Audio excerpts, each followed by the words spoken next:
আপনারা তো অনেকগুলো জমি এবং প্রতিটা জমিতে আলাদা আলাদা সবজির আবাদ করছেন। সারা বছর তো আপনি বললেন যে এক এক সময় এক একটা বুঝে শুনে আপনি আবাদ করেন, তো সেই ক্ষেত্রে দেখা যায় যে বেগুনের ধরেন একরকম বা টমেটো বা আলাদা যে সবজি আছে এক একটা এক এক রকম হয়, নাকি একই চাষ পদ্ধতিতেই আপনি সারা বছর আবাদ করতে পারছেন? যে জমিনে ধরেন টমেটোর বুইতে কম চাষ দিলে চলবে, বেগুনের বুইতে একটু চাষ বেশি লাগবে, তারপর ফুলকপিতে এটা চাষাবাদ বেশি লাগবে। সব জমিনে একভাবে সার দিলে তো কিছু জমিন মরেও যাবে সারের টেলায়। মানে যে জমিনে যতটুকু সার প্রয়োজন ততটুকু দিতে হবে, এটা হলো জানতে হবে নিজের থেকে, নাহলে কার থেকে পরামর্শ নিতে হবে। আমার হয়তো আমার নিজের সর্বপ্রথম যে আমার সব ভালো হয়েছে এটাও না, আমার অনেক ভুল হয়েছে।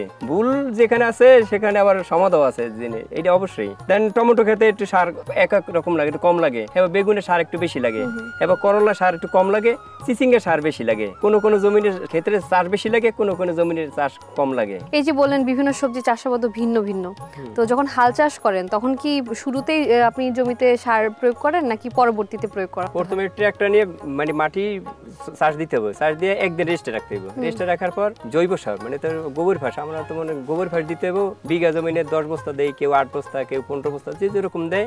তারপর ডিএপি, টিএসপি, ইউরিয়া, পটাশ, জিপসার, এবার কিছু কীটনাশক আছে মানে যে পোকায় জানি না ধরতে পারে, এই যে ওইটা দিয়ে একদিন রেস্টে রাখতে হবে। তো পরবর্তীতে আবার একদিন হয়তো 2 দিন পর আবার ওই জমিনে লাঙ্গল দিয়ে চাষ দিতে হবে, চাষ দিয়ে এরপর চারা রোপণ করতে হবে। কারণ কি কোনো জমিনে লাগে 5 খান চাষ, কোনো জমিনে লাগে 6 খান, কোনো জমিনে 4 খান। আর সার ভেতরা করবো লেগে মানে জাতের উপর নির্ভর করে কোন জাতটা কি কতটুকু সার খাইতে পারে। এক এক সবজি তো এক এক রকম পরিচর্যা, তো সেই ক্ষেত্রে সার ব্যবস্থাপনাটা কি রকম হবে? ধরেন শীতকালীন সবজির এক ধরনের পরিচর্যা থাকে, বা সারা বছর যেই ফসলগুলো হয় সেগুলো একটা আলাদা পরিচর্যা থাকে, এই বিষয়ে একটু শুনবো আপনার কাছ থেকে। সেচটা তো দরকার অবশ্যই আছে। সেচ ছাড়া যখন একটা গাছ লাগালাম, যদি পানি ছাড়া তো সেটা কোনোদিন বেঁচে থাকা সম্ভব না, হয়তো কিছুদিন বাঁচে থাকবে, দুঃখে মারা যাবে। ওইটা মনে করেন কিছু জমিন আছে, ধরেন ফুলকপিতে ফল আসার আগে 2 বার সেচ দিতে হবে, এরপর বেগুন খেতে সপ্তাহে 1 বার পানি দিতে হবে, আমি যেখান থেকে দেন হয়তো মেশিনের মাধ্যমে হোক আর মোটরের মাধ্যমে হোক। এরপর টমেটো খেতে 2 বার 3 বার পানি দিতে হবে, আর মানে শশায় সপ্তাহে 1 দিন পানি দিতে হবে। পানি দেওয়াটা তো সবচেয়ে জরুরি বেশি। আমাদের দেশে একটু সমস্যা আছে, পানির সেচটা একটু সমস্যা, অ্যান্ড কৃষি অফিসাররা কি এটা আমাকে জন্য একটু হেল্প করে কিনা। আর সার ব্যবস্থাপনাটা?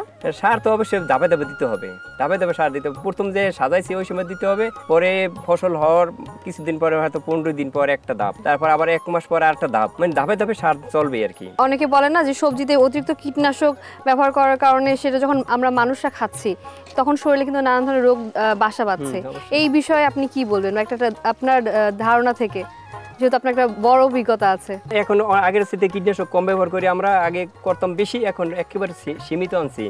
এখন হলে গিয়া ফেরোমন ফাঁদে অনেকটা মানে সাশ্রয় পাওয়া যায়, মানে খরচাও কম এবং মানব দেহের কোনো ক্ষতিও হয় না। আর কীটনাশক যদিও দেয়, আমরা ফল তোলার 20 দিন 21 দিন আগে দেয় একবারে স্প্রে, তারপর আবার ওরকম আবার 20 দিন পর, মানে ঘন আমরা কীটনাশক দেই না। আর এখন বিশেষ করে ডিজিটাল দেশ হিসেবে তো আমরা নতুন ফেরোমন ফাঁদ দিই, যেটা মানব দেহের কোনো জানি ক্ষতি না করে জানি, এই জন্য নতুন প্রযুক্তি আমরা ব্যবহার করতে চাইছি। গাছেরও তো পরিচর্যার প্রয়োজন, মানুষের যেরকম পরিচর্যার প্রয়োজন।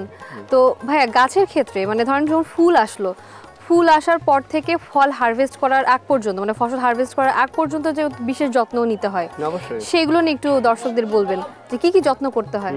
পোকা এমন কিছু ফসল আছে, বেগুন ওইটা পোকায় ধরবই, ঠিক আছে। ওইটার জন্য আগে এমন কিছু কীটনাশক দিতাম যেটা মানবদেহের ক্ষতি করতো, এই জন্য এখন নতুন প্রযুক্তি আমরা বের করছি, কিছু কীটনাশক যেটা মানবদেহের ক্ষতি করে না, যেন আমি খাইলে আমার জন্য ক্ষতি করবো, আপনার ওরকম ক্ষতি করতে পারে। এই জন্য আমরা নতুন কিছু ওষুধ মানে বাহির করতে চাইছি, কোম্পানির কাছে বলছি, ওরা দেয় যে ট্রেসার, যেটা দিলে মানবদেহের কোনো ক্ষতি করে না, দিলে একবার দিলে 20 দিন অ্যাকশন থাকে, মানে 20 দিনের মধ্যে আজকে দিলাম ওষুধ, 20 দিনের মধ্যে আর কোনো পোকায় ধরবে না। আর ওই ওষুধটা দিতে হবে ফল হারভেস্ট করার পর, মানে একবার তুলে ফেলাইছি তারপর ওষুধটা দিতে হইব, আবার 15 দিন পর বা 20 দিন পর আবার আরেকবার হারভেস্ট করতে হইব। কিন্তু আজকে ওষুধ দিব, কালকে ওইটা ছেড়া যাবে না, কিছু এরকম মানতে হবে অবশ্যই। হ্যাঁ, মানতে হবে। কিন্তু এমন কোনো কীটনাশক কেউ দিবেন না যাতে করে মানবদেহে কারো ক্ষতি হয়। যেন অল্প টাকার মধ্যে ওষুধ দিলে ওইটা মানবদেহে ক্ষতি করে, কিছু দাম আছে, বেশি দামি কি ওষুধ আছে, ওটা দিলে কোনো মানবদেহে ক্ষতি হয় না, ওটা ওইভাবে দিতে হবে। আর আমরা সবাই চেষ্টা আছি যে নতুন আধুনিক ভাবে কিভাবে করা যায়, নতুন ভাবে যেটা কোনো মানুষের ক্ষতি হয় না। ধরেন আমি নেট দিয়ে তৈরি করার চেষ্টা করতে আছি।